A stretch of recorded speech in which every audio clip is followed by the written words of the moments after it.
yes, at that time you would understand that technology is moving along, and actually our regulations and policies were behind. So what this task force allowed us to do was to speed up and put in place more appropriate a more appropriate policy framework, and also it also allowed us to build the expertise of our spectrum managers in our various member states. So in the interim between 2005 and now, we've produced a spectrum management policy framework, and we've also produced a strategic plan in the about 2016.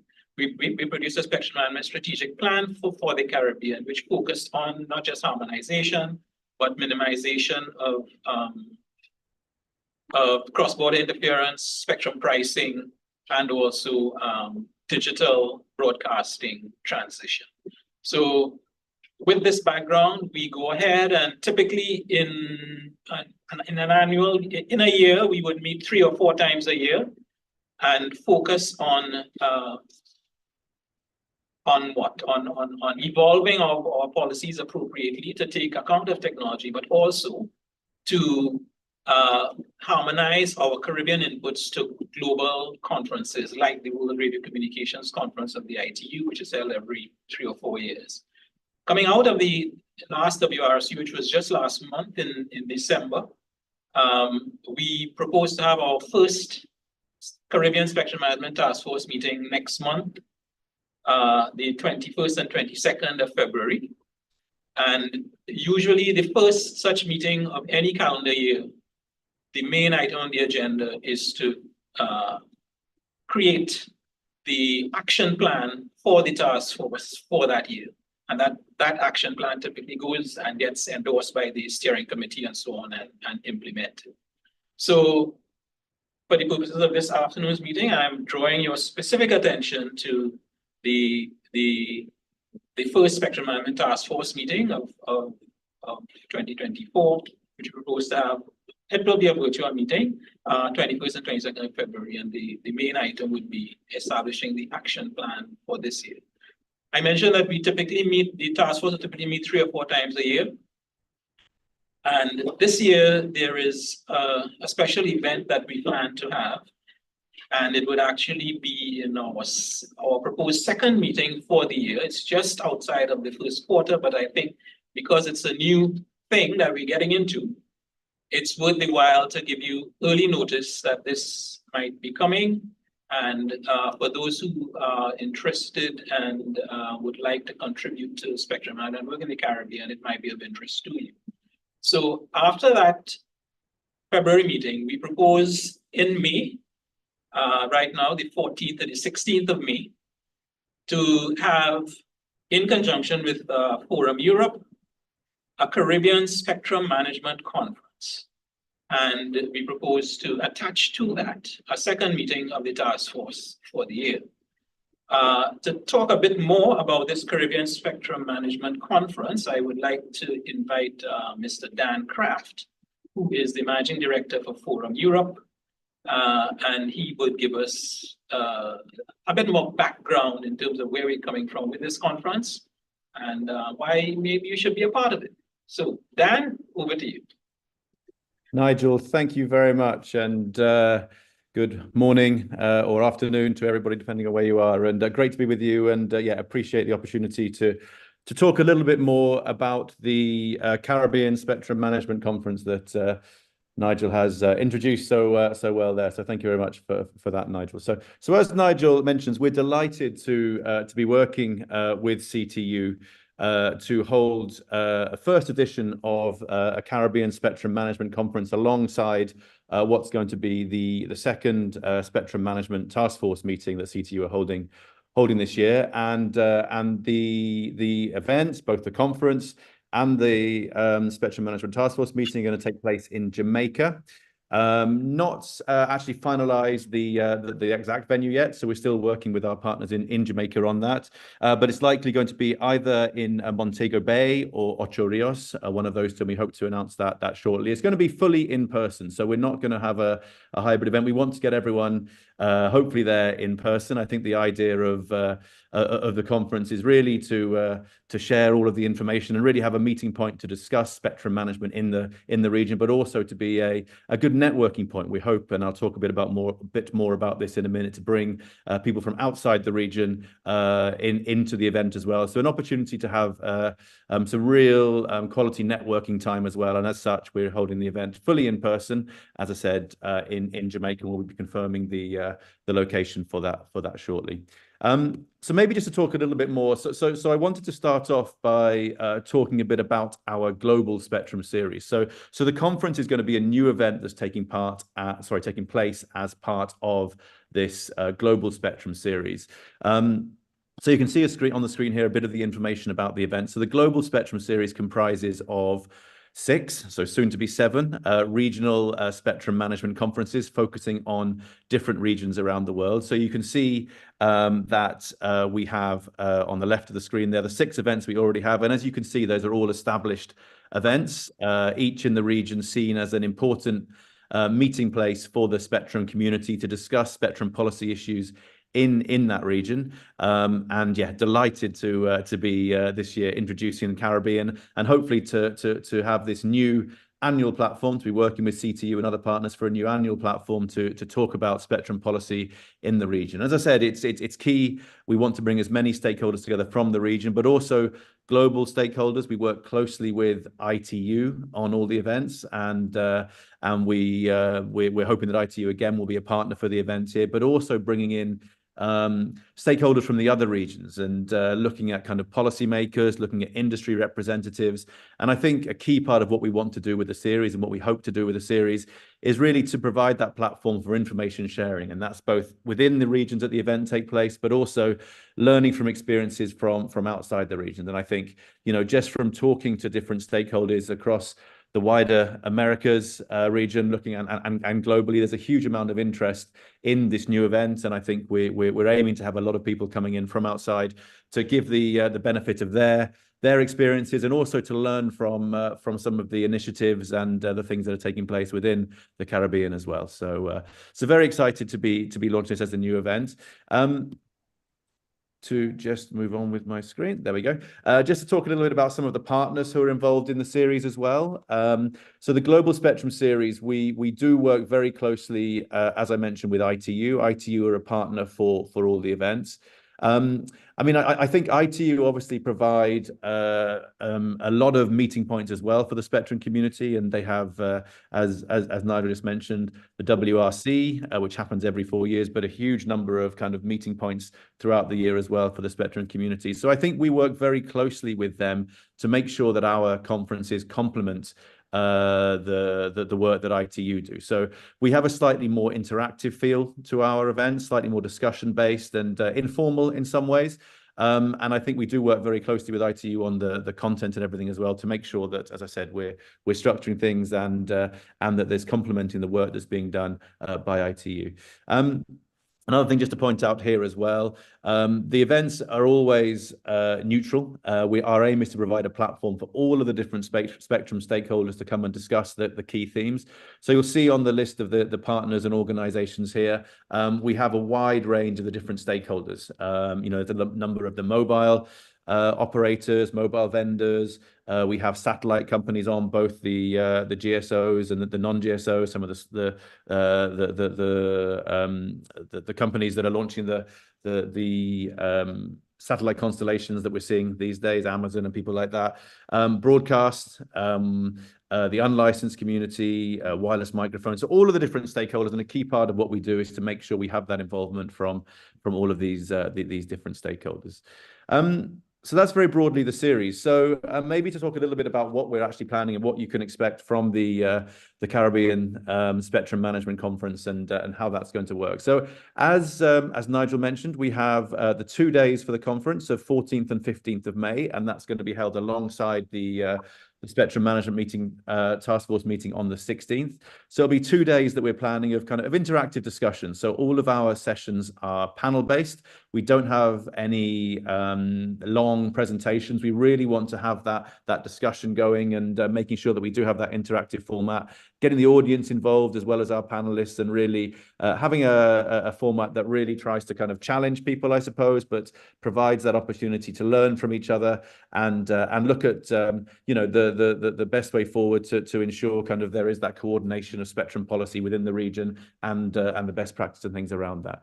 As I mentioned, the format is designed to complement the ITU meetings, and also we're going to be working very closely with Nigel and Rodney and the team there at CTU to make sure that we're complementing and feeding into the Spectrum Management Task Force meeting that is happening the day after. So hopefully it'll be a chance to kind of look at some of the key themes that are being focused at that Spectrum Management Task Force meeting, and maybe have the opportunity to bring some ideas and thoughts and best practices into that to lead into those discussions happening in the meeting the next day. As I mentioned, we are aiming for the event to be, well, the event will be fully in person, and we're aiming for around about 150 to 200 attendees, both from the Caribbean region and elsewhere. And we'd probably look to have 50 or so top-level speakers, and they'll be from policymakers, from all the different industry stakeholder groups as well. Again, predominantly, I'd say from the Caribbean region, but also bringing in speakers from outside and having, the opportunity for them to hear about what's happening and some of the great initiatives that are happening across the region there, and also bring the benefit of their own experience and expertise as well. Being fully in person, I think one of the key benefits of that would be the networking, and we will be building a program over the 2 days that has a number of dedicated networking events. So we're going to have things like speaker, VIP, pre-conference dinners happening the evening before. We'll have a gala drinks reception, and there'll be plenty of time over the lunch and the networking breaks. We normally look to build in around about 6 or 7 hours of networking time over the course of the 2 days. So plenty of times for people to meet and network, as well as having the important discussions that would take place as part of the event. As I mentioned earlier, we look to use the event to provide a neutral platform. So we're not pushing any one perspective. I think key to what we want to do is to make sure we give a voice to all of the different stakeholder groups involved in spectrum policy.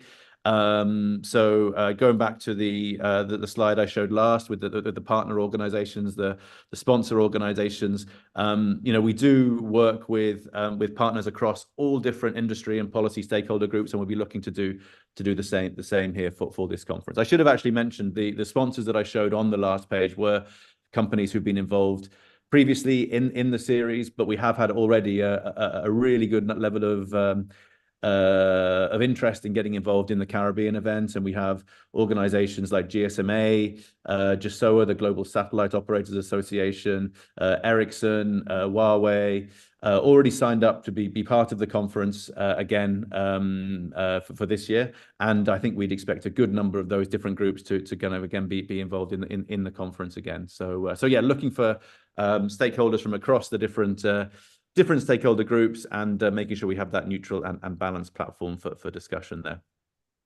From the actual program, it would be we're looking to provide that opportunity to keep up to date with the latest regional spectrum policy issues. Obviously, a huge amount to discuss with WRC having just taken place, but also more broadly the key spectrum policy issues around the region. And I'll talk a little bit more about some of the actual topics and issues we plan to cover in a second.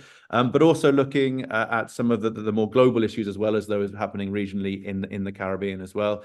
To provide an opportunity to share best practice. So both in the panels and the discussions, but also, through exhibition stands, demonstration areas and things like that. We'll be looking to provide that opportunity for people to showcase some of the innovative ideas, innovative thoughts, innovative new technologies that are being used and are being introduced into the market. And of course, to mention again the networking side, which is a huge part of that as well. Final thing to mention, the event is free to attend for everyone. So there's no charge to attend at all. So yeah, it is free for everybody to attend. And yeah, hopefully that enables as many people as possible to join us for the event. To talk about the proposed topics, so we are actually currently working on the program. So I don't have a program that I can share with you at the moment, but I wanted to run through some of the topics and the issues that we plan to cover as part of the conference. And you can see the issues listed here. WRC23 again, keep mentioning that, but obviously it was such a huge event in the Spectrum world at the end of last year, and I think everyone is still digesting the outcomes for that and looking at what the impact is for the region. So definitely we'll have a big focus on that. Hopefully we'll be having people from ITU to come and speak directly about that. Mario Manovitz hopefully will be able to come to the event. He's expressed an interest, obviously very busy, but we're working with him. If not himself, somebody from ITU will be there to talk about that. Nigel has talked a little bit earlier about the importance of the Spectrum Management Task Force and the objective of coordinating spectrum policy across the region. And I think, again, that will be a big part of what we're looking to cover. What can be done, what people can learn from each other, and can there be more to be done to help coordinate that spectrum policy, whilst also, of course, taking into account national differences that exist across the region and differences in different countries, but looking at what needs to be done to coordinate policy in that area. Looking at maximizing maximizing the value of key bands, UHF bands, mid-band frequencies, some of these again that were discussed at WRC, 700 megahertz, C-band, 6 gigahertz, but some of the key bands that are used both for 5G rollout and for other key technologies, and looking at what needs to be done to ensure that the balance is found with those. Talk about 5G, so how the spectrum requirements of 5G can be met, but also balanced with other technologies that are evolving to meet the needs of all the different stakeholders. But also then going, to the other side, I suppose, connecting the unconnected. So looking at, yes, in some areas where we're talking about 5G or starting to plan for 5G, looking at what can be done there, but also the hugely important element of ensuring that delivering connectivity to maybe some of those areas that don't have that connectivity, and that's yet, and connecting the unconnected there as well. Satellite sector, a key part of it, and I know across the region, a key part of delivering connectivity in the region as well. So looking at meeting the spectrum needs of what is a hugely quickly evolving sector, and the way that the satellite has changed over the last few years with the new kind of non-geo satellites, and looking at this whole direct-to-device connectivity, so how the spectrum needs can be met for that sector. And then looking at kind of spectrum policy, broader goals, and how you can align spectrum policy with some of these broader economic, social development goals that exist across the region as well. And then licensing, allocations, pricing of spectrum, best ways to assign spectrum and things like that. And then, generally looking at managing spectrum across the small island states and what are the specific challenges, best practices and things. So just a very, very broad overview of some of the proposed topics. But as I said at the bottom, we're also keen to hear from all of you. I think we're working on the program now. We're going to be in touch, I'm sure, with a lot of the people who are here on this call to speak directly, and maybe to invite you to come and speak at the event. We want to have a wide and a broad view from across the region, across the different groups, as I keep saying, to speak at the event. So we'll be in touch, I'm sure, to invite a lot of you to come and speak at the conference. But we also want to hear any key themes, any key topics. What are the kind of challenges that you'd like to see addressed as part of the program? We really do. We're keen to get the input from all yourselves as the experts who are there on the ground in the region as well. So that's about it. A very brief introduction. As I said, more to follow soon. We hope to have the program available within the next few weeks, and we will be sharing that as soon as we do. But all I can again is please encourage you. We'd love to have as many of you as possible involved in the event. So please do get in touch. As I said, if there are any key themes that you'd like to see covered at the conference, then let us know, and we can look at how we can work those into the program. We also have speaker, sponsor, partner opportunities available. So the event is designed to be a platform to enable different groups across the region to showcase some of the work, the fantastic work that's being done. So we want to hear from you as part of the event as well. So please do get in touch. I'll put my contact details and also the web address is here at the bottom for more information. The CaribbeanSpectrum.com, which is the event website, and the SpectrumSeries.com, which is more information on the series more broadly. I'll put those into the chat shortly, and please do get in touch, and look forward to seeing hopefully as many of you as possible in Jamaica in May, and to what I'm sure is going to be a fantastic opportunity to talk about spectrum policy across the region. So once again, Nigel, thanks so much for giving me the chance to speak, and I will pass over to you. Thank you very much, Dan. I'll just say, given, in addition to the links on the screen, one would also be able to keep up with developments on this conference through the CTU website, because we will have the task force meeting associated with it. So there will be information both on the sites that Dan has mentioned and the CTU website on it. So both of those. But then we do have a bit of feedback for you, I guess. Questions related to what you said. It's fully in person, and I'm wondering if there is a specific philosophy to keep it fully in person, because people are wondering, so why not remote participation, especially if you say you would want to have broad participation. What's the thinking? Thanks, Nigel. Yeah, I mean, as I said, I think key to what we do with what we plan to do with this event and also with the rest of the series is the networking. I think, the success of the other conferences that we've had is really the opportunity for people to get together in person. And, you have the broad discussions, which you cover a lot of issues, but actually the more informal chats that people can have in the sidelines of the conference itself are hugely valuable. And I think the feedback we've had across the series that we've done is that, once you have the hybrid type format, you tend to get maybe some of the people who would otherwise participate in person, maybe they're not joining in person and joining virtually instead. So I think we've taken that decision to make it fully in person and also to make it free of charge, to hopefully try and enable as many people as possible to attend, to do that and get as many as we can there in person to follow the discussions and to actually be part of that there. Now, we're not going to be putting it as a hybrid event, but we will be recording the event and we're making the recordings for sessions available afterwards. So for those people who aren't able to make it, there will be the opportunity to view the discussions afterwards. But really, the answer, I suppose, is to try and encourage as many as possible. And I'm hopefully doing that now, to encourage as many of you as possible to come and be there in person and take advantage of networking opportunities as well. So yeah. All right, thank you very much, Dan. In fact, that recording question was another one of the things that was raised. Well, one thing I forgot to mention in terms of this Caribbean Spectrum Management Task Force is that within the next week or two, we would be what I call reconstituting the task force. Every 2 to 4 years, basically every 2 years, we write to our policymakers and regulators to confirm their appointments of persons to the task force, and that will be taking place within the next couple of weeks. And I would want to encourage all the government policymakers and regulators who might be on the call to please look out for that and to respond as promptly as possible when you do receive it. So the task force will continue its work in 2024, and we are doing some new things by working with Forum Europe to establish this Caribbean Spectrum Management Forum, which we hope will be well attended. So thanks, Dan. We do need to move on because we are a little bit behind time right now.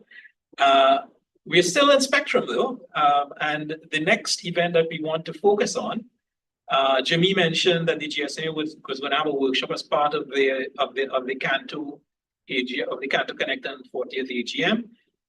But their big global event is what is called the Mobile World Congress. That's the GSMA's Mobile World Congress, slated for 26th to 29th of February in Barcelona. And to tell us a bit more about that is Ms. Campbell Massey, who is the Director of Public Policy at GSMA. So Campbell, over to you. Thank you so much. And thank you for the invite. Can you see my screen? I'll just, maybe not yet. Yes. Good. Okay. Well, excellent. As you mentioned, my name is Campbell Massey. I am the Director of Public Policy for the GSMA for North America, which includes the Caribbean region. I think a lot of you might be more familiar with Luciana from our Spectrum team, as well as Carlos Bosch, our head of region, who will both be in Barcelona, which I'm here to talk to you guys about. Starting with So as you mentioned, it'll be February 26th through 29th, Monday through Thursday at the Fira Gran Via in Barcelona. The main bit, so it'll have 4 days. I'm sorry, I'll go back for just a second. I had notes and they're not moving up. Apologies, everyone.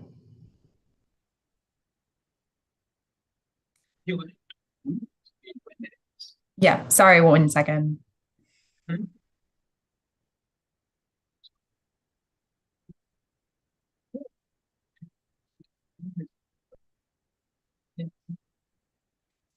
Anyway, so one thing I will say is last year we had 88,000 people come from 202 different countries around the world for 4 days, all under one roof. And it is an in-person event. But I think what you may be more familiar with is the GSMA ministerial program, which is we actually invite from around the world every top regulator, including in the Caribbean. If you're thinking to yourself, I didn't get invited and I'm a top regulator, I have my email at the end of this thing, and I highly recommend reaching out to me, and we will figure out, who the invite was sent to for your country or your island, and we'll make sure that it gets reapplied, because we really do want to increase participation, not just in the ministerial program, but in the spectrum discussions that will be happening there, as well as a few different others. This is, again, a ministerial program in 2023. We saw almost 2,000 attendees from 151 countries, over 100 heads of regulatory authorities, all in one room. This is what the program is going to look like this year. It's a lot of digitalization, spectrum, of course, talking about balancing mobile and satellite coverage. I'll leave this up for a second, but it's going to be a lot of interesting discussions, and it's a good place to come together and discuss best practices. I especially want to point out a roundtable that my group is actually going to be hosting together with our APAC region is going to be bringing their island regulators, and we have put together a roundtable for the Caribbean and APAC Pacific Islands to talk together about resilient connectivity. It's going to be happening on Tuesday, February 27th. Invites for that should be going out next week, and I would love to have as many people as possible on that. That is going to be a hybrid event. I did finagle in order to get the timing to be conducive to the Caribbean. Do not tell the Pacific Island folks when you see them. But I look forward to having as much participation in that as possible, and to be able to share not just what's working in your region, but also to share, what could work for others. Again, I'd love to talk to everyone about that. The Caribbean Coalition, which is something that we've done together with Canto and 5G Americas for the past couple of years. This is, we're going to be bringing that group together for this. And last but not least, here's my contact information. Thank you again to Jimmy at Canto for giving the shout out for our spectrum training that's happening. My colleague Louise will be teaching that on Sunday, January 28th. Again, he will also be in Barcelona if you would like to attend. But if you have any questions about the training, about GSMA in general, or about the ministerial program and how you can get involved with that, or at MWC in general, please do not hesitate to reach out. I love hearing from the Caribbean, and we're looking forward to getting more involved in the years to come. Thank you very much. Puts us back on time. Yeah, thank you. I attended last year. It was very, very impressive. Huawei had a massive display of technology. Who are some of your top exhibitionists for this conference? Yeah, Huawei will be back, as well as Ericsson, but we really pride ourselves on showcasing the entire connectivity ecosystem. So it's not going to just be global operators, but infrastructure players, vendors, We have more than 2,000 vendors last year. So it's going to be quite a few different people, I think, including satellite operators as well. Great, thank you very much. Thank you. There is a question, Mhm. Campbell.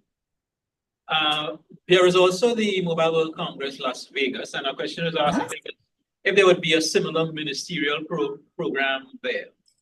That's actually a very good question. We have not had so much of an appetite for that. Because it is a US event, the CTIA does a US based event, and we have done something with the Caribbean Coalition, and there are spectrum trainings. So there is a lot to do from a government and ministerial level, but not quite the same ministerial program like we have in Barcelona. But that's something for us to consider and for me to take back. Okay, thank you. All right, thank you very much. We will move on to ICANN 79, which is happening right here in the region. And to tell us about that will be Rodrigo de la Parra, who is the Vice President for Latin America and the Caribbean and the Managing Director of the LAC Region Office. Rodrigo, are you there? Rodrigo on? No, he's not there. We tried calling him. He's coming in about you. Oh, somebody has to stop my share. Yeah, Ms. Maskey, if you can, okay, there you go, thank you. Okay, if Rodrigo is not on, we're going to go to Tariq to tell us about the Smart Cities project, and if Rodrigo comes on, we'll take him afterwards.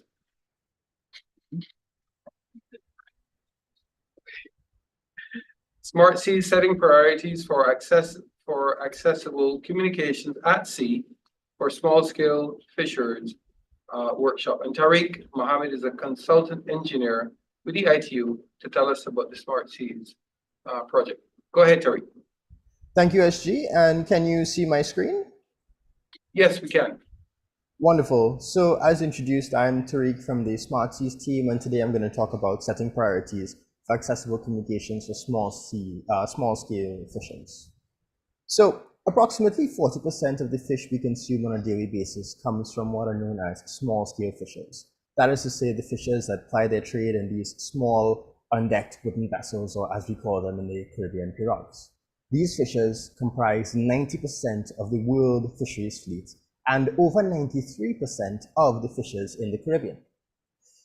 Fishing itself is not an easy job at all, as it is ranked as one of the world's most dangerous jobs, with thousands of lives being lost in this sector annually.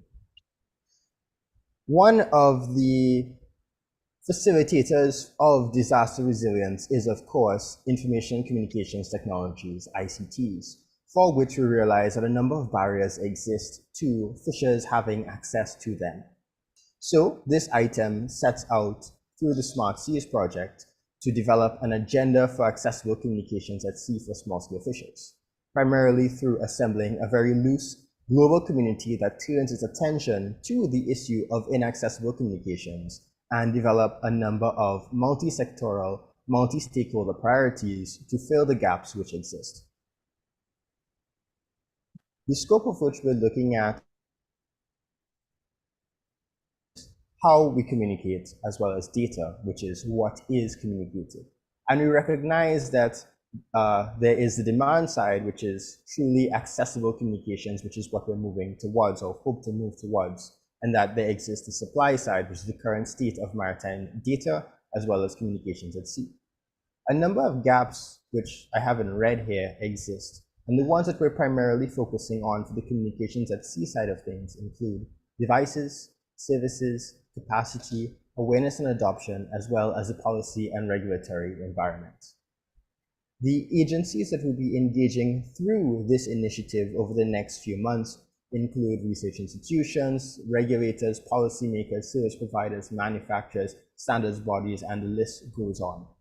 And between January and the middle of March, we'll be developing the output of this activity, which is an agenda, as the name implies, an agenda for accessible communications at sea.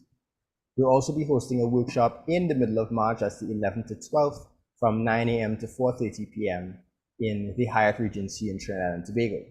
This event will be primarily in person, though we're currently working out the logistics for supporting virtual participation so that it will be a hybrid event.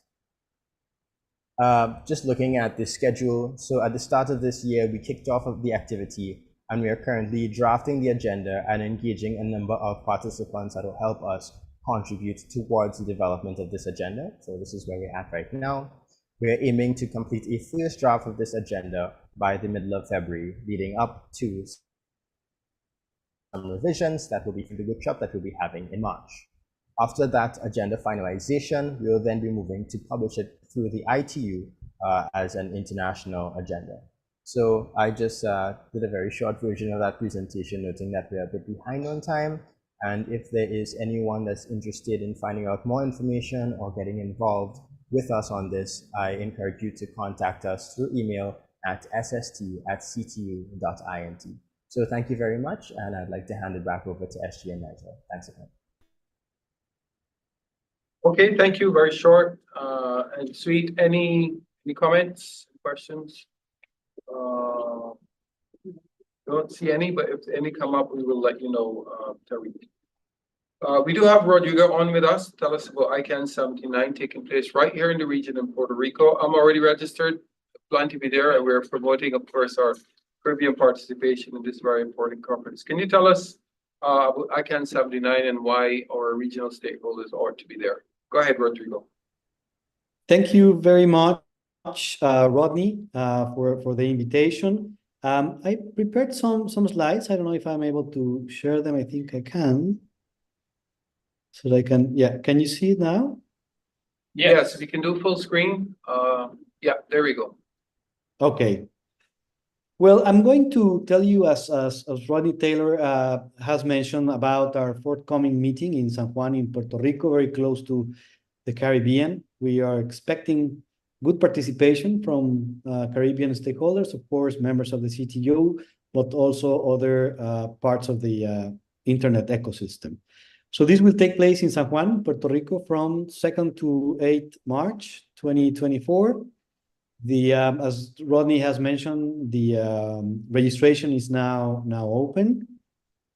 Here's a screenshot of the ICANN 79 Community Forum website, and you're able now to get general information.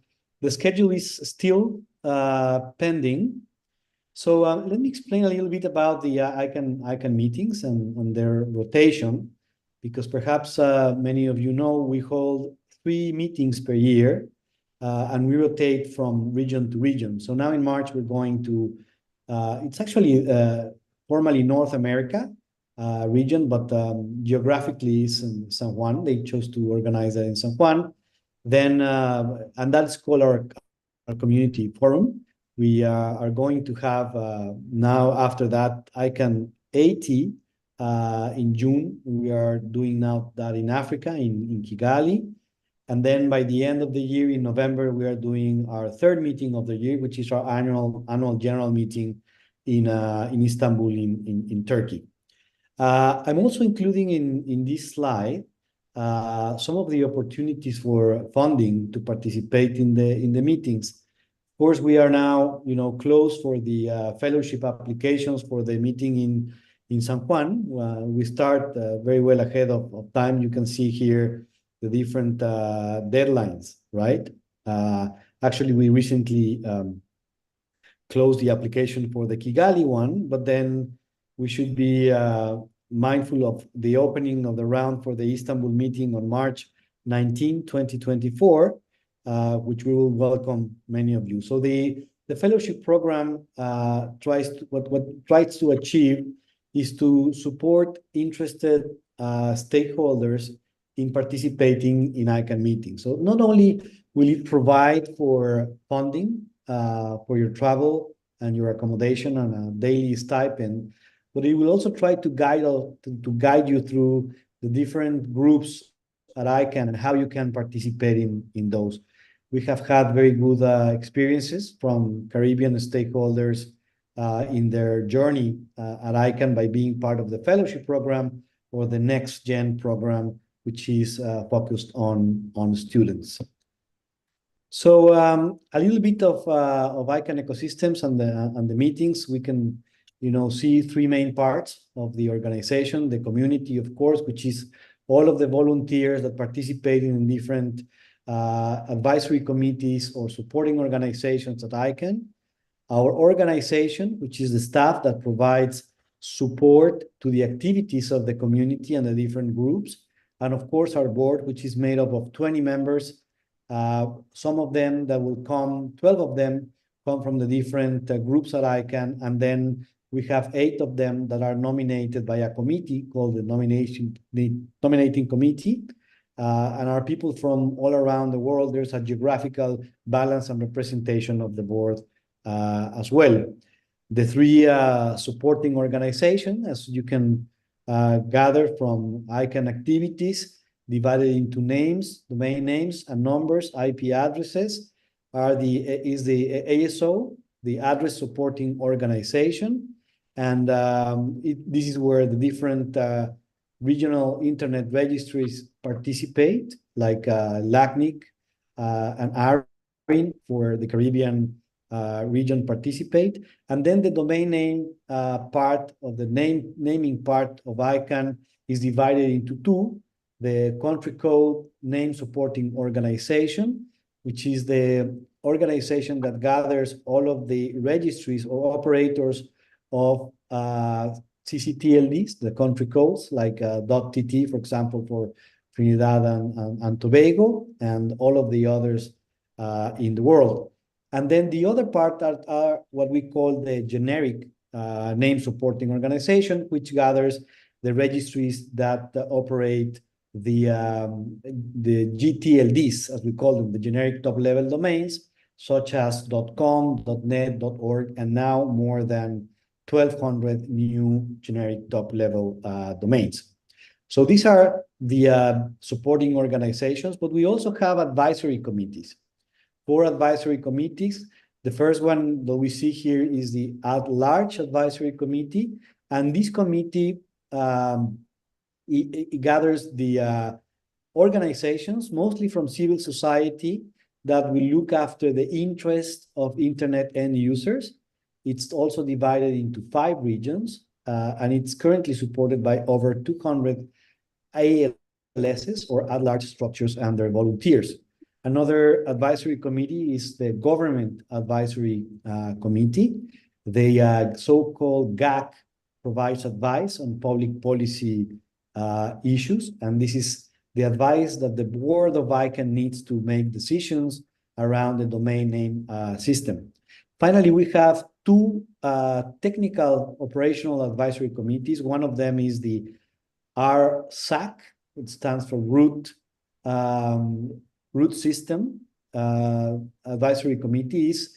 In a few words, the root server systems is where all of the information of the technical and administrative information for all of the registries or organizations that manage a top-level domain, whether they are a country code top-level domain or a generic top-level domain, use in order for us not only to know about who operates that registry, but also provides the technical information required whenever you make a query to the DNS.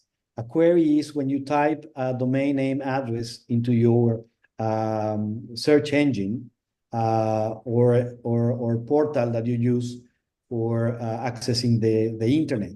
So this is critical information, and there are 12 operators operating 13 root servers, original root servers around the world. And this is the committee where all of these operators meet and make decisions around this. And finally, the Security and Stability Advisory Committee. And this committee is in charge of making sure that whatever decision is made at ICANN, that it does not affect the security and stability of the DNS in general, and in particular, in general, the internet. So this slide tells us a little bit of how ICANN gets its work done.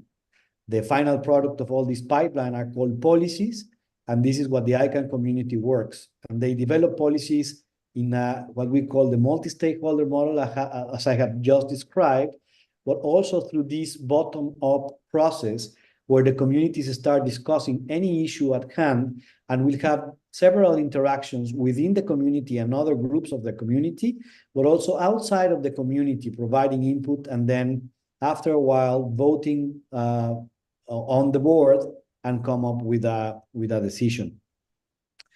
Now, in preparation for ICANN 79, we are holding a GAC webinar. We have several governments of the Caribbean, which are also members of the CTU, and the CTU itself, which is an observer to the GAC, in preparation for ICANN 79.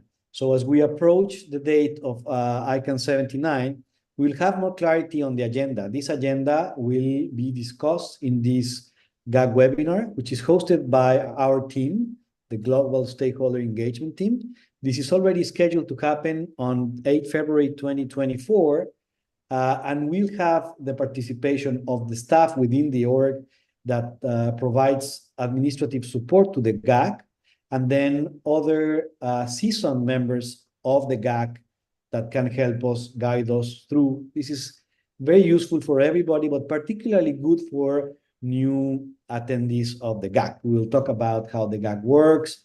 By the way, the GAC provides support, financial support to their members to participate, and also the functions and how the GAC deliver its own advice via a document that we call the GAC communique. So there is also a prep week, which is already scheduled for ICANN 79. And the idea of this is, as its name suggests, to prepare people for the actual meeting. So I've talked about support to participate in person for the meeting, but it's important to note that all of the ICANN sessions have remote participation. So in case you are not able to travel to San Juan in Puerto Rico, you have, you know, the opportunity to do so online. The schedule, as it is now, as I've mentioned, it's currently being developed. It's now published on that link. So just to give you a flavor of what's currently being discussed at ICANN, you know, the topics are long-lasting. They are substantive topics that take more than one meeting, and actually intersessional work as well, have to do with what we're calling the next round of generic top-level domains. So what is this? I explained briefly of what is a generic top-level domain registry, but now the ICANN community has decided to open a new window to apply for generic top-level domains. This does not mean that you're going to apply for a domain name. Having a domain name has a more simple process. This is about becoming a registry of a top-level domain. And you can come up with different ideas, whether it's a community, a city in your countries, or a brand. Whatever good idea you might have, it's going through an evaluation, and then you have the opportunity to open the domain name space. We are also going to talk about the multi-stakeholder model legitimacy. We're going to have sessions around this. Another very interesting services, which we call the registration data request service. Some of you may be familiar with the WHOIS directory. The WHOIS directory tell you when you type in a WHOIS lookup a URL or a domain name address, who is behind that particular domain name. Of course, given data privacy protection laws, the personal data information has been redacted, but nevertheless, there is a need sometime, mostly for law enforcement agencies, to know about some information to a particular website. So for that, the community at ICANN has developed this service so that law enforcement agencies can connect through the registrar with whom the domain was registered and get the required information, as long as they provide, you know, the legal grounds to go through that information. And finally, we're going to be discussing DNS abuse. DNS abuse, in short, is those ways where people make bad use for malicious purposes of the DNS and can harm the internet infrastructure or can have access to your own information. So how to tackle this from the DNS side. So I apologize for taking a lot of time, but there's a lot there. I hope that I have provided some, at least, give you a flavor of what's going to happen, and hopefully have many of you attending ICANN 79. Thank you very much, Rodney. Thank you, Rodrigo. It seems a very important meeting. We have been encouraging our member states to participate, in particular because of the topics you've raised, the new round of GTLDs. We believe that presents an opportunity for the region, and we need to be aware of the opportunities that they present. So we've been promoting the participation of small island developing states within ICANN process, and in particular through the Governmental Advisory Committee. And we hope indeed to have a very good turnout and for our stakeholders to come fully informed of the issues and of the importance of those issues for them. So thank you very much, Rodrigo. Thank you. We will go on. We're going to skip the presentation for now. Oh, actually, no, we'll go. The next presentation is on artificial intelligence, a webinar that the CTU will be doing with the University of the West Indies. Dr. Anita Montut is here to join us today, to join me, because we're hosting this webinar jointly. As you know, if you followed us last year, year before, we sought to have webinars on trending topics and on topical issues. And of course, artificial intelligence is at the top of the list. Almost every conference now you attend, there's some component of AI and how that AI is impacting jobs, whether there is need for concern about the developments in AI and the need for governments to regulate and stop developments and the advancement in AI. And so it has become a transformative force, shaping various aspects of our society, including academia. And hence why we're working with the University of the West Indies. Is impacting business and governments. And therefore, we are pleased to be able to work with the Institute for International Relations in this thought-provoking webinar to delve into the governance of AI, the benefits, challenges, and the implications for various sectors. It's a 2-hour seminar, and it explores the landscape of AI with a focus, of course, in the Caribbean, the potential for job displacements. And I think from everything we've heard, it seems that no job is safe. No job is safe. We're being replaced by the robots.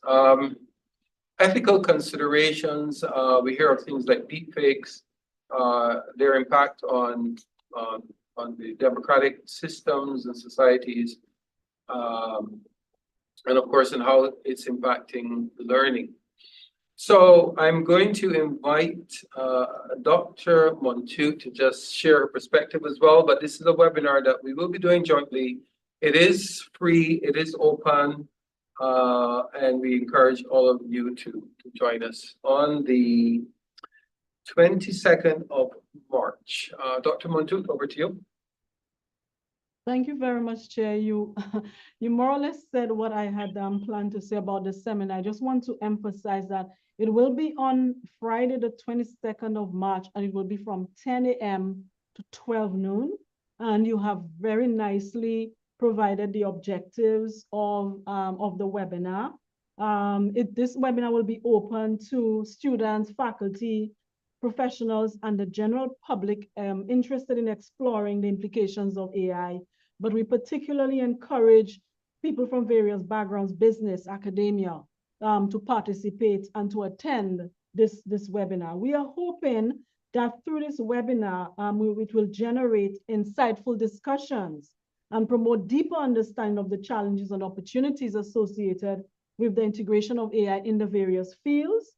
And by bringing experts from academia, technology, and business, we are hoping to foster interdisciplinary collaboration and inspire further research and innovation in this field. So We encourage you to join us for this engaging webinar. We have some persons already confirmed. For keynote speaker, we have Professor Jeffrey Rockwell, who is a professor of philosophy and humanities from the University of Alberta. And we have Dr. Leroy Hill, who's the head of the Center for Excellence in Teaching and Learning. We are targeting persons from the business sector to present on there in that particular sphere. So I'm just encouraging you to be there, to participate, and to encourage, and to, when the promotional material is out, we are hoping to have it out very soon to be able to share. If you could share it on your platforms and with and among your networks, we would appreciate it very much. I am extremely pleased to be doing this together with the Caribbean Telecommunications Union. I think it will really reinforce the policy relevance of what we are doing and the need to bring the various fields and spheres together to understand an issue that is so significant in a holistic way. So thank you very much for the opportunity, and sorry for being so brief, Chair, because you basically explained it so nicely.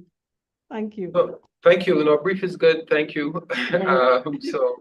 And we are still, evolving, and we will have the registration link open very soon, and we will be promoting it through our usual channels, social media, and of course, direct email contact. We look forward to a very engaging topic on artificial intelligence. So thank you very much. We are going to go straight to Nate Davis, consultant with the American Registry for Internet Numbers. Again, another conference happening right here in the Caribbean, this one in Barbados, from the 14th to the 17th of April, and that'll be followed by Caribnog. Bevel Woody is not available to tell us about Caribnog, but Nate will tell us a bit about RN 53 in Barbados. Nate? Yes, thank you, Secretary General. Can everybody hear me? Loud and clear. Oh, very good. So just very, very briefly in Bevel's absence, and I apologize for not being on video and also not having Bevel's notes. He was unable to make it today. But today's a holiday in the US, so I didn't really plan on speaking today. So my apologies. But anyways, I wanted to mention that Aaron 53, as the Secretary General had mentioned, will be occurring the 14th through 17th of April, and that's in Bridgetown, Barbados, at the Hilton Barbados. As it's still a few months out, the agenda is being developed, and I do know remote participation will be available. Immediately following the conclusion of Aaron 53, which generally will happen the morning of that Wednesday, likely before lunchtime. And again, this is a tentative agenda. There'll be a Resource Public Key Infrastructure RPKI workshop occurring that Wednesday afternoon on the 17th.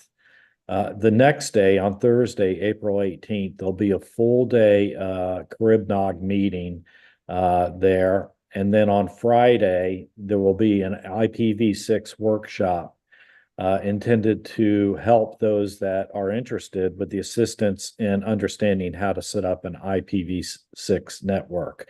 Again, these events will take place at the Hilton Barbados that week. Agenda and registration will be available soon for both the Aaron 53 event as well as the following events. Please stay tuned for further details at both Aaron, www.aaron.net, and www.caribnog.org. And I'll post my notes that I just spoke to in the chat room so everybody has those available. Thank you, Secretary General. Thank you very much, Nate. I'll take over for a moment. So we'll look out for the notes that you have there. We'll move on to our next presenter. And actually, he is representing a group called the EU-LAC Digital Alliance, European Union and Latin American and Caribbean Digital Alliance. He's well known to many of us, actually, Mr. Yassine Kiladi, and he's in a role of lead consultant of the Latin America and Caribbean Digital Advisory Services group. And that is a part of the General Directorate of International Partnerships of the European Commission. He is going to tell us about some dialogues taking place between the European Union and LAC, and some soon to be upcoming dialogues. In fact, I believe taking place in Colombia, but he will tell us a lot more about it. So, Yassine, over to you.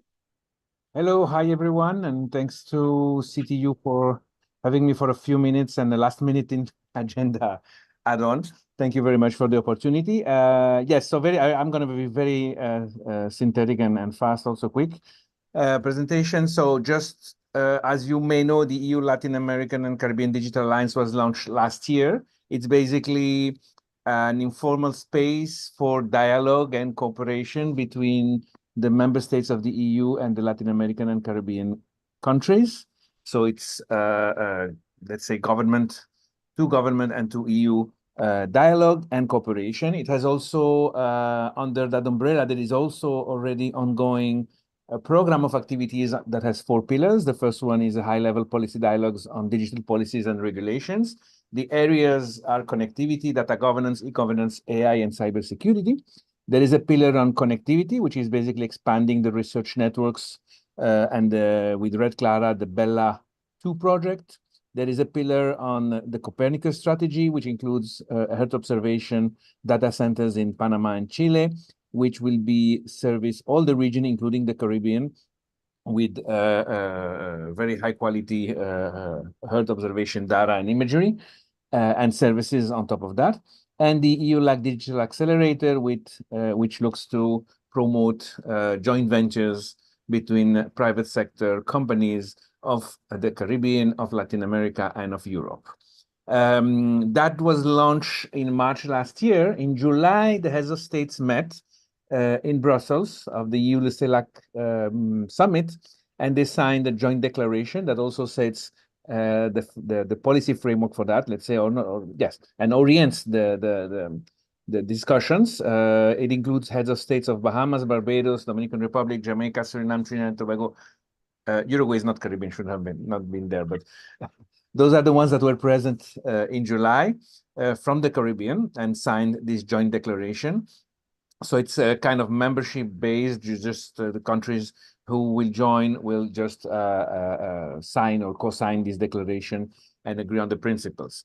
The first high-level policy dialogue that was part of the Pillar 1 was in November in Cartagena, in Colombia. And indeed, there was quite a lot of Caribbean countries represented, including those who signed and some who didn't sign, like if I'm not wrong, Belize was there, St. Vincent and Dominica.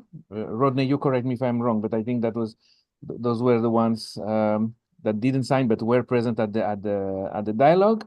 Also was there OSCS, CTU, and CARICOM were there in the event, and that event basically gave orientation for the next 2 years in the different areas.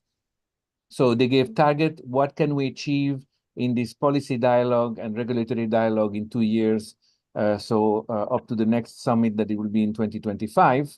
And they defined some objectives. I'm not going to go through them, but for all these areas. And in the discussion came up the need to have a specific Caribbean discussion, and also with some specific objectives that were proposed for that. So next month in Dominican Republic, we will have the first follow-up dialogue, and it will be on cybersecurity.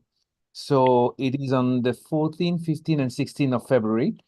In Dominican Republic, there is 1 day workshops and 2 days of kind of intergovernmental dialogue, let's say, on cybersecurity that will design the concrete actions for the next 2 years in this area for the EU-LAC Digital Alliance. For that, the governments are being invited, and this is a very diplomatic, formal process through the external affairs of the European Union, the delegations that contacts the foreign affairs, the ministries and everything. But because we've been particularly pushing for having a multi-stakeholder representation, we also are calling for private sector organization and civil society organization to be part of each and every dialogue. And getting support for those to participate, particularly CSOs, civil society organization. So there will be 2 virtual preparatory meetings for Caribbean civil society. One in English on the Tuesday, the 23rd. That will be at I think 12 Dominican Republic and Eastern Caribbean, 11 Jamaica and Haiti, and one in Spanish on the Monday. Yeah. So Tuesday, the 23rd, is the online preparatory meeting for civil society organization. I will just post the link to register. So if any civil society organization is here in this meeting, or you know, or you wish to disseminate the link and the invitation, I will post the link, and I will post also this PDF just in the chat, so it's easily accessible. And you can disseminate, please, to any civil society organization of the Caribbean, even if it's not from the digital area, but has concerns about what happens for cybersecurity, privacy, etc. We wish to have the widest participation possible. We also have a meeting with private sector organizations. In this case, we haven't invited every company, but the umbrella organization. So GSMA, ASIET, Aleti, Alai, and Canto. For the Caribbean, I just have Canto. If there is any other umbrella organization for private sector, ICT private sector for the Caribbean, like the software industry or the fintech or whatever umbrella that has many companies in from the region within it, please give me their contact, and we'll try to have them in this preparatory meeting that is also happening on Monday the 22nd, so just next week. And that's it. So I will post right now this link on the chat. So CSOs or people you want to share with can register to the CSO preparatory meeting of the Tuesday 23rd. And I will also put the PDF there. So all the links that are here are at hand. Thank you very much.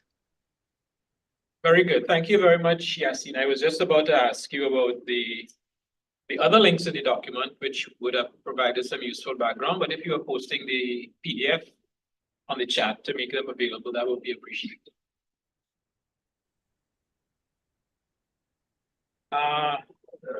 Just let me just check to see. A quick query: is the technical community included under the civil society organizations? This is a question from Kevin Swift for you, Yassine. Yes, I think I sent the invitation to, yes, ISOC, probably LACNIC. I have to check exactly name by name, but yes, Yes. they could participate in the CSO group. Yeah, welcome. All right, well then we can get the information from the posting you made in the chat. Yep. Okay, thank you very much, Nigel. Thanks, Yassine. And thanks for sharing the links with us. We did have some requests that those links be shared by our requests from our online participants. We'll move straight into now. Those are the meetings, the major meetings for the first quarter of 2024. We encourage you to register. We encourage you to attend in person if possible, and attend remotely where remote participation is available. Now we'll move more into our industry watch, and there are 2 topics in particular that we'll be looking at. One is cybersecurity, and then we'll also have a special presentation from Omdia around 5G and fiber optic connectivity in the region. And we're going to start with cybersecurity with Mr. Niall Harper, a good friend of mine. He's a director at the Information Systems Audit and Control Association, ISACA, a well-respected international cybersecurity expert, hailing from the Caribbean, flying the Caribbean flag proudly, but of course with many concerns about the state of cybersecurity within the region. We've had a number of high-profile breaches very recently, resulting in data loss and the sharing of private and personally identifiable information on the dark web. So this is a concern to all of us, and we wanted to just sort of paint a picture as to where we are in the region with respect to cybersecurity. So we have Niall Harper. We also have a representative from Fortinet. I believe that is Bella Supio with Fortinet, one of our partners, who will just give us an update on the state of play. So Niall, you go ahead first, and then we'll hand over to Bella. Thank you very much, Mr. Diller. So I want to just touch on a few quick points that, that have a very important bearing when it comes to our region. The first the topic I want to discuss is cybersecurity divide. By this I mean the affordability, and this is affordability from the perspective of people, process, and technology. And affordability is a very critical aspect of cyber resilience. And this is not just for small and medium-sized enterprises, but for large enterprises as well. We've seen a number of large enterprises being hacked, as well as small to medium-sized enterprises. And I think across our region, we are seeing the cybersecurity divide impacting the resilience of our businesses. So we've seen a number of high-profile cyber attacks, data breaches last year, and the year before, and we continue to see these type of breaches largely because of the investment in cybersecurity at businesses. And it's not because businesses necessarily can't afford it, but especially for large businesses, but it's in the context of where are their investments being directed? Does management understand that cyber risk is not just a technology risk, but it's a business risk, which can impact the business from a number of different perspectives, whether it be technology risk, financial risk, operational risk, reputational risk. And a parallel, a useful parallel is that we've been discussing for many years the digital divide, and how affordability of access and affordability of technology is preventing a large percentage of individuals across the world from accessing the internet. So we're seeing that same kind of perspective now with cybersecurity, where a lack of investment or a lack of affordability is impacting the way that organizations as well as governments are able to be resilient to online threats. And it's even more pronounced in the region, especially with small to medium enterprises, and particularly in regulated industries like the banking and electricity, which dovetails into critical infrastructure protection. So what's very important as we see this year, we'll be seeing a lot more businesses, because of their fear of the impact of breaches, beginning to invest in a number of aspects to improve their cyber security. If it's bringing part-time staff on, like virtual CISOs or advisory CISOs, you're seeing people who outsourcing to cyber security firms across the region, because I think the high-profile breaches have really driven a lot of these businesses to action. Excuse me. I also want to touch on the state of the cyber skills shortage in the region as well. Another thing that's really impacting the Caribbean region in terms of our cyber resilience is the shortage in skills. And you're seeing a number of governments across the region investing in cyber capacity building. You're seeing the government of Barbados has had cyber nations. There was the first cohort where there were almost 100 persons went through the cyber nations training, and are now being a number of them are being employed outside of Barbados, supporting cyber resilience, but they are also being employed in Barbados as well.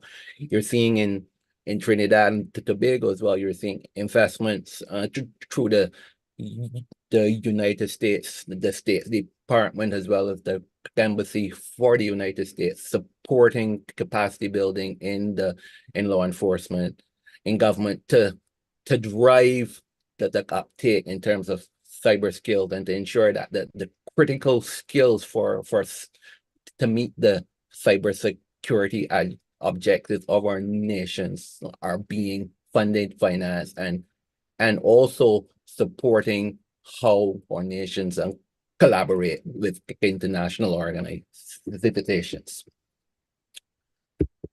The next thing I want to discuss is the state of cybercrime and resilience. I think this is critically important for our region in terms of how we respond to some cyber crime, and this is across legislative reform as well as capacity building as well as international cooperation, and this is multilateral cooperation as well as bilateral. Excuse me. So Trinidad and Tobago has been the first nation in the region who is a signatory and has been asked to accede to the Budapest Convention. So you're seeing a lot of work between the Council of Europe and Trinidad and Tobago to start to build the capacity in the government, law enforcement, in the court system that allows Trinidad to become a participant and a signatory and a full member of the Budapest Convention. We're also seeing across other nations, for example, Barbados has engaged in updating their cyber crime legislation. There's a cyber crime bill right now that's aligned to the Budapest Convention and looking to bring Barbados' legal framework up to standard to ensure that we are harmonizing the laws in the country with international best practice around cyber crime. You're also seeing a number of countries in the region implementing their CSIRTs, either implementing or augmented. Some have started and stopped, and others are now starting from scratch, but implementing their CSIRTs to ensure there's a national structure for responding to cybercrime and cyber attacks and breaches. And you're also seeing included in the building out of our CSIRTs is capacity building for law enforcement, but as well as CSIRT staff to support key things like incident response, digital forensics.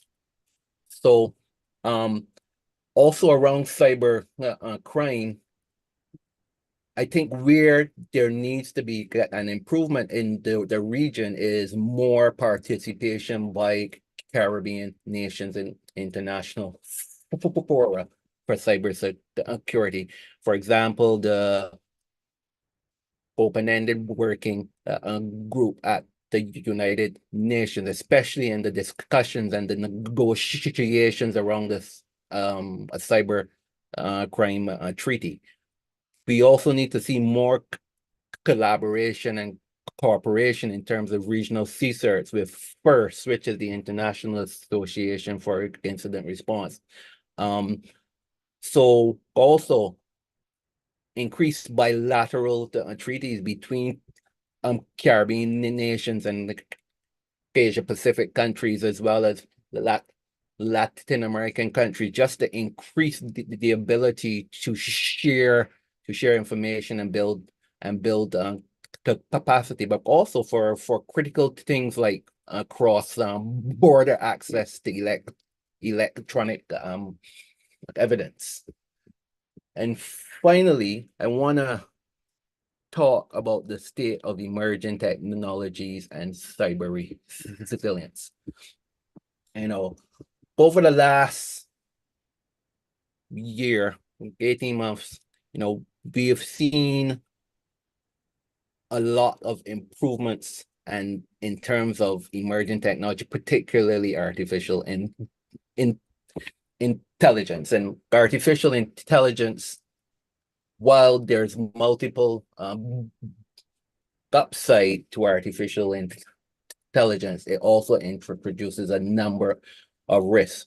It introduces risks around more effective cyber attacks. It introduces risks around deep fakes. It introduces risks around misinformation just in terms of helping people to make the right decisions, but also misinformation in terms of negatively impacting the political process.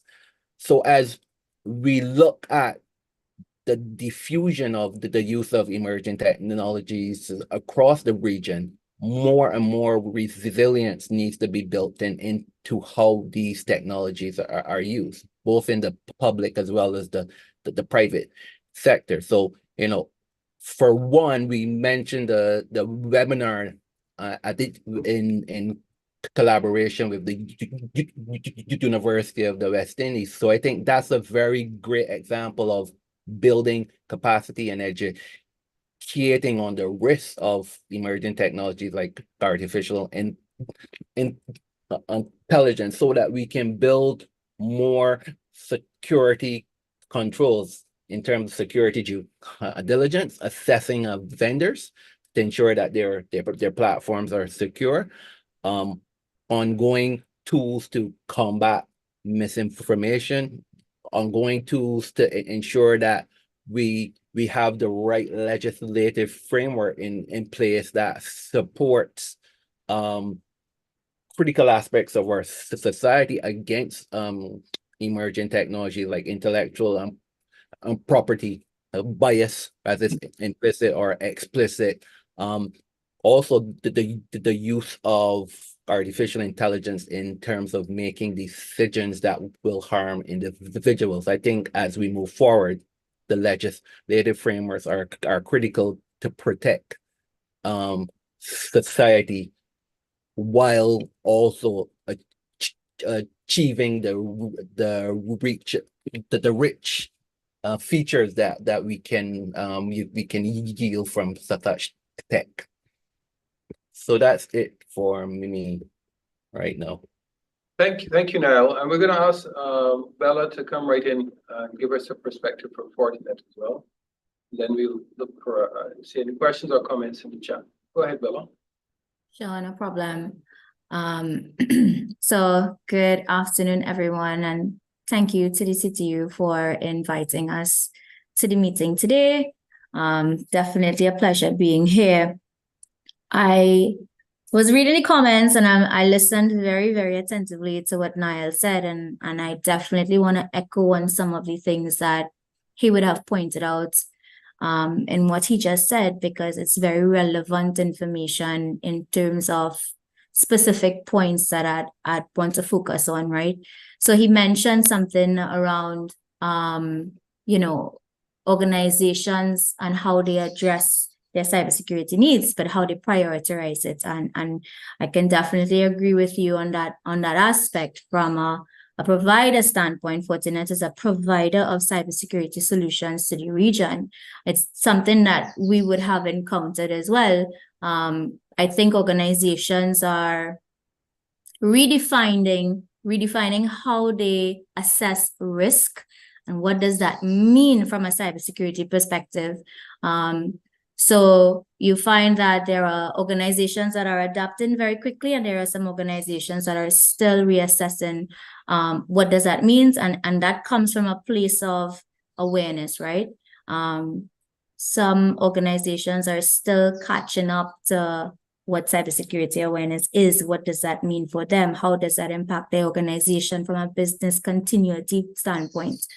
So I definitely agree with the points that Niall made and what he said, because it's very relevant to what's been happening in the region. He mentioned as well, and I really like what he said as I'm referring to what he said. He mentioned people, process, and technology, which from a Fortinet perspective is definitely something that we have at top of mind. So our focus is also channeling our resources into addressing these areas. So from a technology standpoint, yes, we do offer technology solutions to the region. We do invest in AI-powered solutions. I know AI was the topic that was being discussed when I joined it this afternoon. So that's a buzzword at the moment. So yes, we do invest in technology and AI-powered solutions. Our focus is really on delivering solutions or being that trusted advisor to the region as best as we can, in addressing cybersecurity in a way that allows them to identify, protect, and detect risk in their environment much quicker using technology. But from a people perspective, we also have many initiatives that everyone who's attending today can benefit from. And I do invite you all to engage with us on initiatives from a people standpoint as well. So I'll give you some examples. There's a free training academy from us. There are initiatives that we could collaborate on from a university standpoint. I know that was mentioned earlier on as well, where we could do collaborative cybersecurity awareness initiatives through the universities. That those are things that we have resources that we can align, right? And based on the audience that I'm seeing here today, it's very diverse. So there may be initiatives being worked on that we don't have visibility on, but we are here to support the region. So I just want to reiterate that, and I'll leave my email address in the chat. If there are any initiatives that anyone would like to chat with us about, we could definitely chat about it. Maybe we can offer a speaker, or maybe we could offer some insight that would be beneficial to that, because from a people standpoint, we definitely need to address cybersecurity awareness in layers. One, the organizational level, getting the end users aware, secure or cyber secure aware, right? But we also need to assist the region, in my opinion, in developing culture. Someone mentioned that in the chat as well, cybersecurity culture.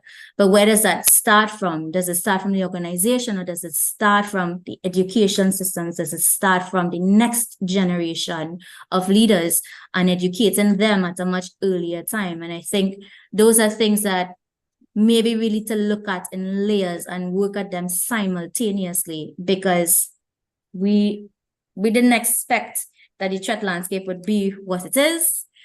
We didn't expect to have to adapt so quickly with the introduction of AI. I think that changed the game in many ways, and we're all adapting. So I think we have to approach that simultaneously. There are resources that we can offer in terms of engagements for awareness campaigns and whatnot. Our training academy is one from a people standpoint. We do have an academic partner program as well. That's something that we can offer in terms of working with universities to offer certified training. Those are things from a people standpoint, and from a process standpoint, because it's people, process, technology. Some of our solutions will assist customers in simplifying their processes, using technology to do that internally, so that, again, you achieve that identify, detect, respond quicker goal to risk within the environment, while your, executives are catching up to what does risk mean to their environment, what does business continuity mean to them. So I'll summarize by saying, we are a provider of cybersecurity solutions within the region, and we are here to be an advisor and to help and to assist in any way that we can to anyone in the region, from small enterprises to large enterprises to public sector enterprises. We are here to help, and just feel free to reach out to us, and I'll end with that, and I'll leave my email in the chat. Yeah, just let me thank you very much, Bella, both you and Niall, for those presentations. We are very short in time, unfortunately, so we do have to move. I just wanted to also, can we anticipate more high-profile breaches in the region in 2024? And if so, if you had to advise governments on, like, this is an urgent issue that we need to address, what is legislation that needs to be passed, training that needs to be done, technology that needs to be implemented, as you mentioned, people, process, technology, both you and Niall. Where is the most urgent need right now in the region? And maybe you and then Niall, and then we'll have to close.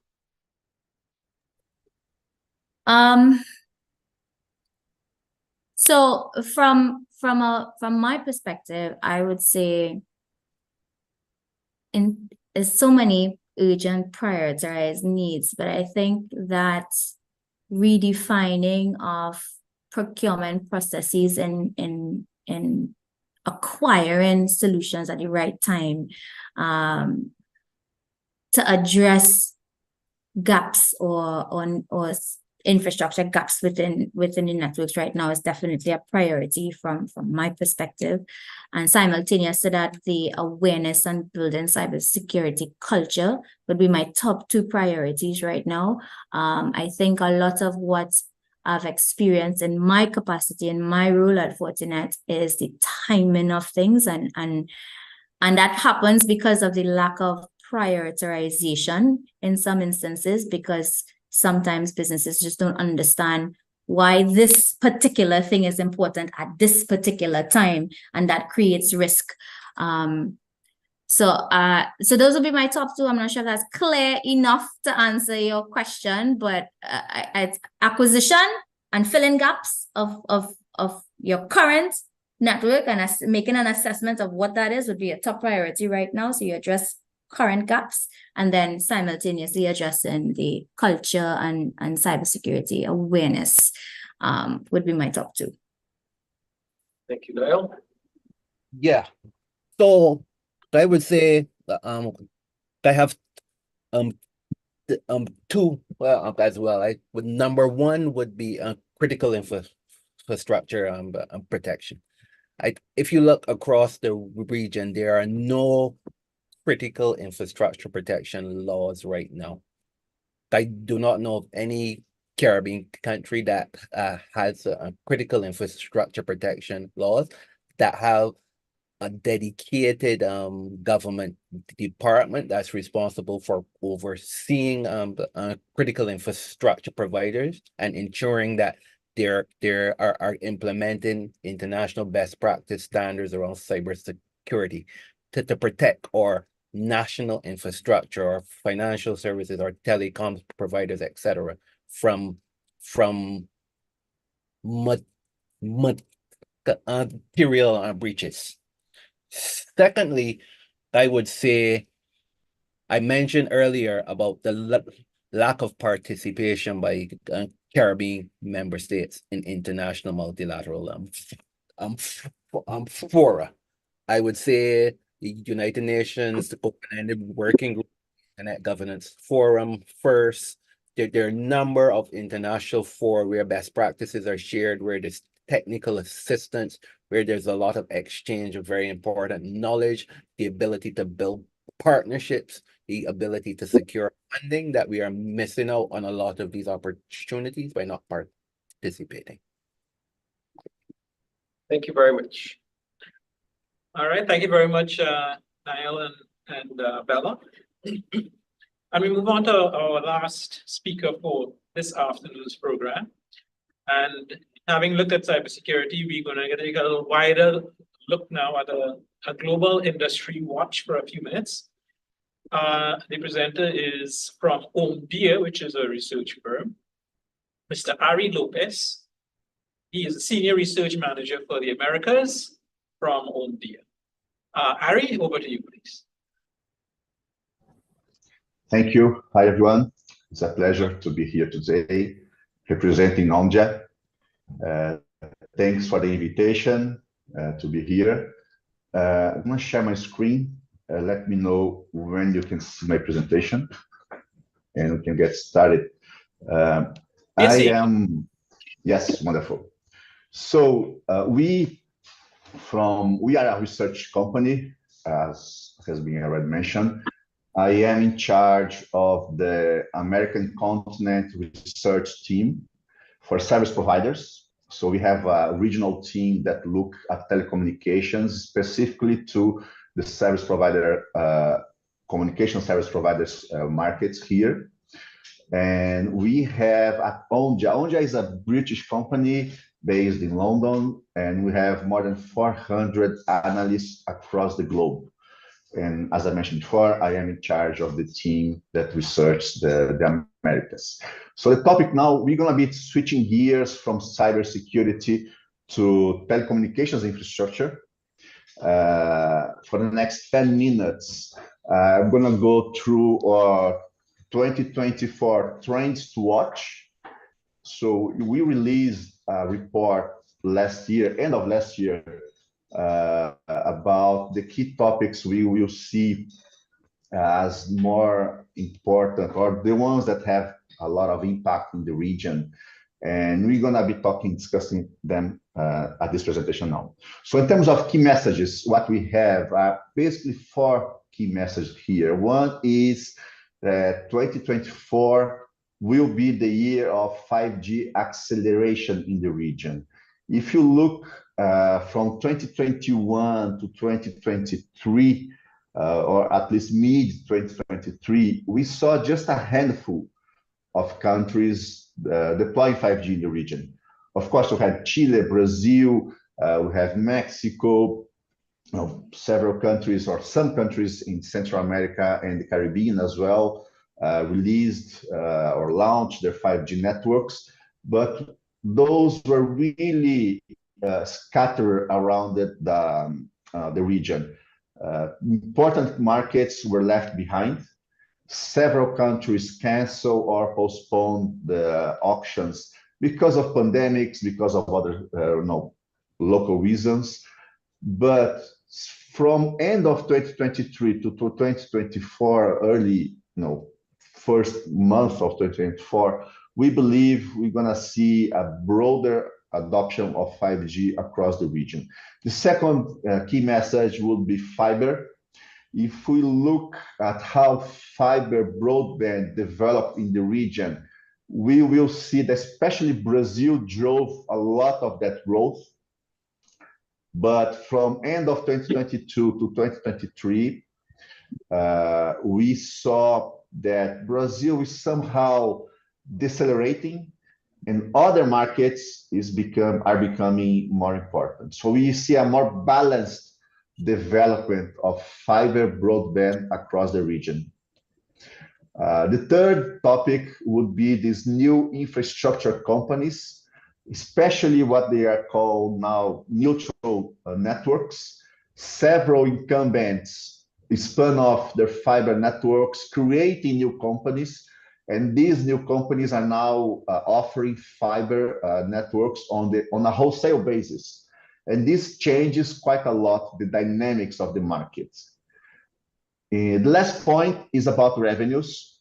I'm going to show you a chart showing that several countries, some of them in the Caribbean, they haven't recovered from the pandemic in terms of revenues. So you see a lot of countries that the revenues are still at this level they had at early 2020. And this creates a lot of issues, a lot of troubles in terms of approving investment plans for these markets. So, going through the details in each one of these topics, starting with 5G. This is a global chart showing 5G penetration in the population of countries. You'll see countries like China with 65%, or US with 50% of population already having access to 5G networks. But this is not the reality in Latin America and the Caribbean. You have Puerto Rico with more than 30% of the population with 5G. You have Chile with 30%.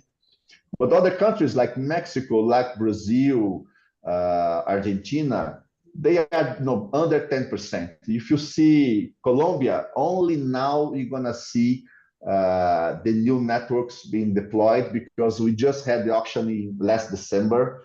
Argentina also just getting started. So we are, most of the country, most of the region, I would say, we are a bit behind many developed countries. This is natural, but for 2024, we see a number of these countries actually accelerating, to the point that we believe by end of 2024, we're gonna have roughly 70 connections will be 5G. That will represent 50% of traffic. And of course, this is going to have an exponential growth from 2025. A lot of this is because these networks will have been deployed or are going to be accelerating in a number of countries. In the purple box here, you see some names of countries that have 5G already, or are deploying 5G, or are in the process of deploying 5G during 2024. So finally, we're gonna have Latin America with a more uniform deployment of 5G. The other topic is going to be fiber, as I mentioned before. Brazil used to drive fiber broadband in Latin America. There was a point in time up until 2022, early 2022, that Brazil was only behind China in terms of fiber net additions. So the growth, Brazil was leading only second to China in terms of leading the fiber network connections net additions. But in 2022, and although we don't have the 2023 numbers, but they're very close, we see a deceleration of Brazil. Brazil is still important. At the moment, Brazil is just behind China and India in terms of net additions of fiber. But what's more important than that is that beyond Brazil and Latin, the other countries in Latin America are actually taking over the lead in terms of growth of fiber.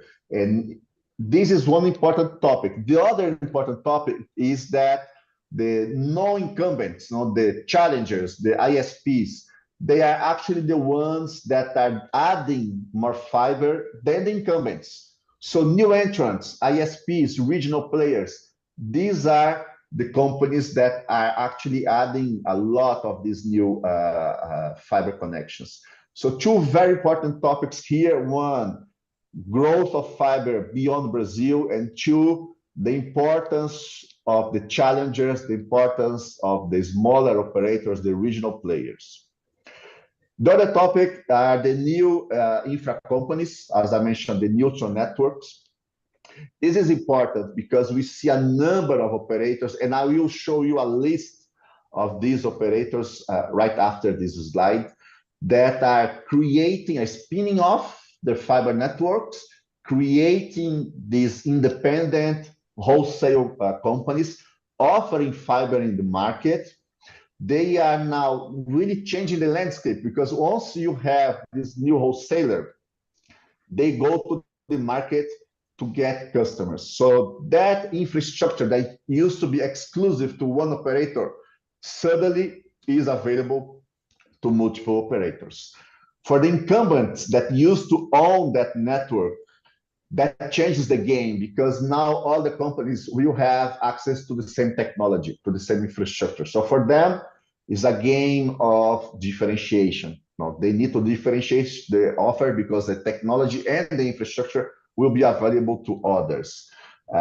These new wholesalers also will need to be taken into consideration by regulators, by governments, when they design fiber or broadband plans. So universal service, they're gonna need to take into account that there are new players in the market that own substantial networks in fiber. And also, this is more one warning from us, is that these fiber wholesalers, they are opening the market for new entrants for sure, but the window of opportunity might close relatively soon. Why? Now, based on our research, based on interviews, what we see in countries like Brazil, where we have at least 4 of these new wholesaler companies, they are asking for these companies to commit to 20% take-up ratios. If you take into consideration, that means that after 3, no more than 4 operators, these networks will be filled up. So you might see networks being close to new entrants pretty soon. This is a list of the deals that I mentioned before. I'm not going to go through all of them. This is just to give you an idea of how many different deals we saw in the region. We saw several operators selling substantial stakes on these fiber networks, usually to an infrastructure fund, financial investors. So this way, they share the burden of investing in this network. They unlock value from these networks as well. And as I mentioned before, Brazil has at least 4 of them here. I listed here 3 of them, but other countries also see similar things. You see companies like the ones in Colombia, for instance, on net fiber. They are growing by 100,000 homes passed per month. So they are investing quite a lot to accelerate the footprint. Finally, my last point is about revenue performance. So this chart you see here, it's index growth rate from the second quarter of 2020 for total revenues, telecoms revenues for selected countries in the region. You're gonna remember this is when the pandemic really hit the global scenario and of course our region. The full line is the performance, the growth on average for the whole region. And you see that there are only 2 countries above that average, that are Brazil and Mexico, the 2 largest countries. Of course, this chart was done on revenues in dollars. So for instance, in Mexico, that saw a big appreciation of their currency, that has an impact. For Brazil, a lot of the impact comes from inflation. So the operators in Brazil were able to pass on the inflation pressure to prices. On top of that, last year they saw a currency appreciation as well, so that helped. But you see there are a number of countries that since 2020, they still haven't recovered revenues from the pre-pandemic levels. There are countries here that are really suffering a poor performance. Puerto Rico, one of them. And this, we believe, going to have a deep impact on the ability of operators in these countries to invest in fiber, invest on 5G, investing on improving the network and expanding this network. Now, if you are not able to grow your revenues, this is going to be very difficult to approve budgets to improve or to increase capex, to increase investment. With that, I would just want to give you my 3 last key messages here. Basically, we see, as I show you, we are just starting with 5G.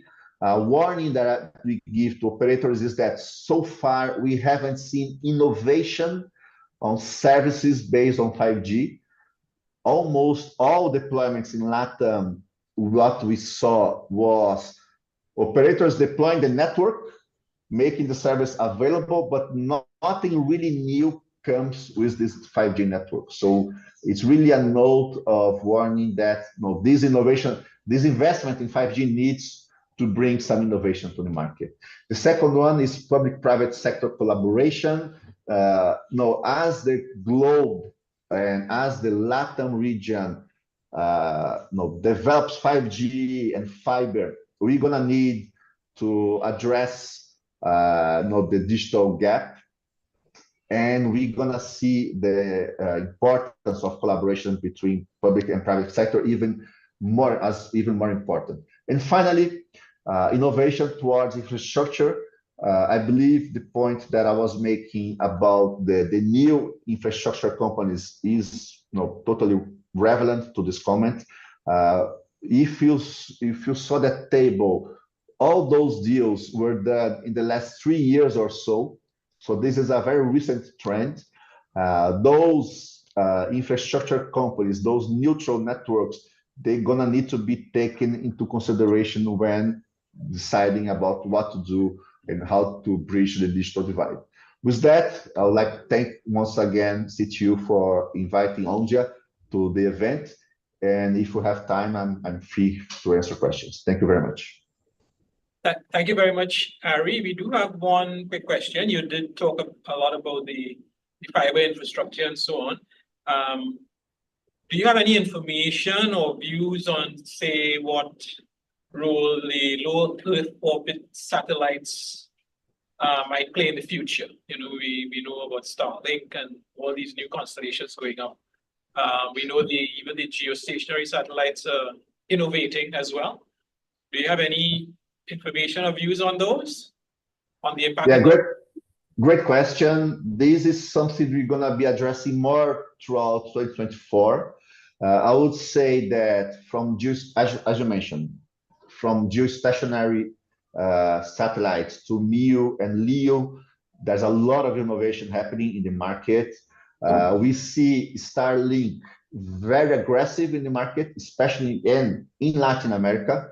Several countries here are getting Starlink offering from the device to the service.